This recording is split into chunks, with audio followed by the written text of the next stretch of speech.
told that he had to swim all the way to the end of the pool and back, but that would be 100 meters. He double-checked the event he was in. Really started to hurt. Eric had been mistakenly entered into the 100-meter freestyle, not the 50. He was in trouble. Over the next few days, Eric nervously walked to Something the crashed each other now. asking questions and trying to learn as much as he could. Most of the other swimmers ignored him, but when a South African coach noticed Eric struggling in the pool wearing a pair of non-regulation board shorts and no goggles, he took Eric under his wing, giving him the gear he needed and some last-minute guidance. One day of Eric's hand, he stepped onto the starting block with his hands shaking so much he could barely even get his goggles on. He waited for his and suddenly there was a splash. The other two swimmers in his heat had false started, and now, with those swimmers disqualified, Eric was left to swim 100 meters in front of the massive Sydney crowd. Starting beep sounded, Frick dove in, powered through the first 50 meters with everything he had. But as he made the turn, his muscles and exhaustion himself was his pattern was sluggish and he was convinced he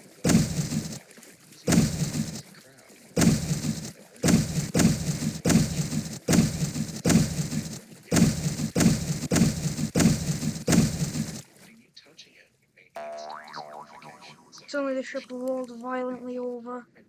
52.72 seconds, Eric touched the wall, winning his heat. The freestyle in Olympic history. His arms and legs aching, and he was close to drowning in the middle of the pool from 17,000 feet. He could barely swim, let alone even make it to the Olympics. Well, in the 2000, in a bid to encourage all countries to participate in the Games, the International Olympic Committee offered Equatorial Guinea a violent. The country established their own brand new swimming federation, and they put out a call asking anyone who knew how to swim to come to a hotel in the capital city of Malabo for a tryout. Eric Mosambini was one of only two people. Around at the hotel pool for a couple minutes without sinking, Eric was accepted into the team, and just like that, he was on his way to the Sydney 2000 Olympics in Australia, a country he'd never even heard of before. But as the Olympics approached and he finally arrived at the pool in Sydney and saw how big it was, he nearly shit himself. See, Eric had practiced in the lead up to the Games using the hotel's 13-meter pool, and by his own measurements, he was able to swim the full length of the 50-meter freestyle. Having now, This pool was something has sinking. he asked the officials how long it was. They told him 50 meters. Soon afterwards, He was told that he had to swim all the way to the end. That would be 100 meters. He double-checked the event he was in, and that's when he realized Eric had been mistakenly entered into the 100-meter freestyle, not the 50. He was in. Your butt hurts.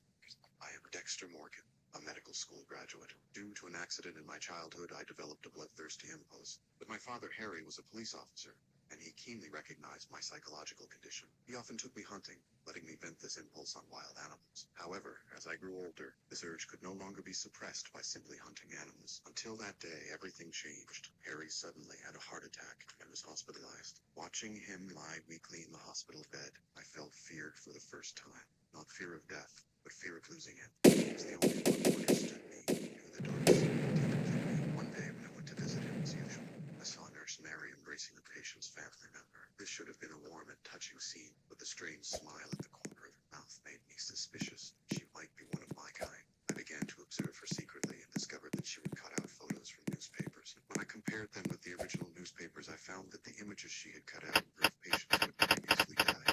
She gave Harry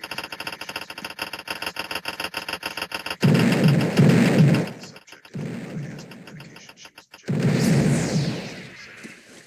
boom!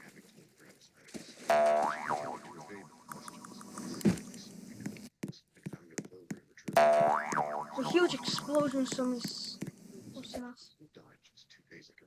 I realized there was something wrong with the medication Barry was giving.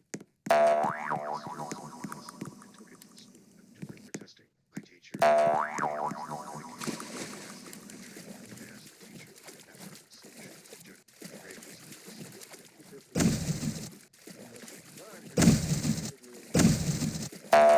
human body can deliver this substance so rapidly. Forensic examiner couldn't detect the cause of death. I needed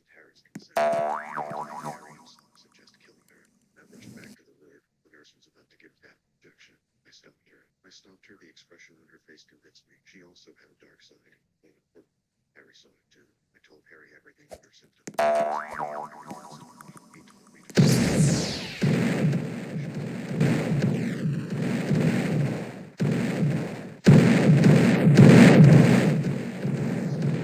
tied her to the writing table, looking through her photograph, counting her crimes one by one.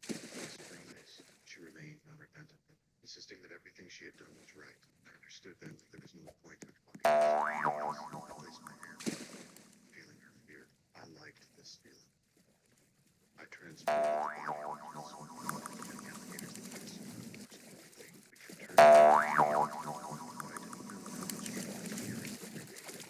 extra morgan, medical school graduate. Due to an accident in my childhood, I developed a bloodthirsty impulse. And he keenly recognized my psychological condition. He often took me hunting, letting me vent this impulse in wild animals. However, as I grew older, this urge could no longer be and heart attack. Watching him lie me clean in the hospital bed, I could fear first time. Fear of death, but fear of losing him. It's the only one that pierced to me. Secret deep within me. One day I went to visit him as usual. Mary embracing the patient's family. This should have been a really touching scene with a strange smile. Frankly suspicious that she might be like him. I began to observe her secretly and discovered that she would cut out photos from newspapers. When I compared them with the original newspapers, I found that the images she had cut out were patients who had previously died. When she gave Harry his medication as usual, I asked if his condition was getting worse. She just kept changing the subject, and even when I asked what information she would protect to Harry, she simply said I would understand, despite my having told her I was a medical student. She continued to evade my questions. I secretly sprayed Yesterday for fighting. An older boy had come up. Filled with news clippings of patient deaths, including photos of patients who had died just 2 days ago. I realized there was something wrong with the medication Mary was given every day. I stole some of the medicine and took it to the school laboratory for testing. My teacher immediately recognized that the medication was potassium nitrate. When I asked the teacher what would happen if the solution was injected intravenously, he said, The solution and medicine would be able to cause such a way. I knew that because the human body can dilute this substance so well, even a forensic examiner couldn't detect the cause of death. Although I wanted to kill this nurse immediately to satisfy my inner desire to bring up his consent. I had to make Harry himself suggest killing her. I rushed back to the ward. The nurse was about to give Dad an injection, and I stopped her. When I stopped her, the expression on her face convinced me. She also had a dark side. Harry saw it too. I told Harry everything was done. This time, Harry didn't stop me. He told me to prevent the nurse from continuing to harm other patients. I broke into the nurse's home, prepared the room, waited for her to return.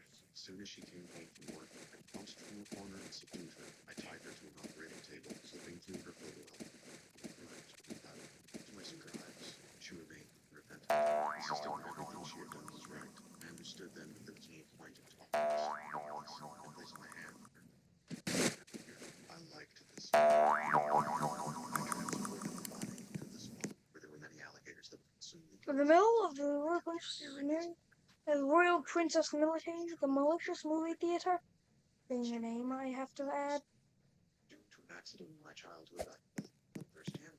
But my father, he keenly recognized my psychological condition. He often took me hunting. Syndrome includes sleeping around the weapons room, which spanned a huge area, which would be a bad hazard, because if water went in there, it could easily sink it. Also, it was over 2 stories tall. Watching him lying in his bed felt weird for the first time. Fear of death. Fear of On the second floor, there was the first big gunner. The deck above would be where you could reach the 2 lifeboats. But behind there was the concession stand and little just things, and then the movie theater itself. Some stairs, just an entire ship between that. If they were breached, the entire ship would start to flood and sink.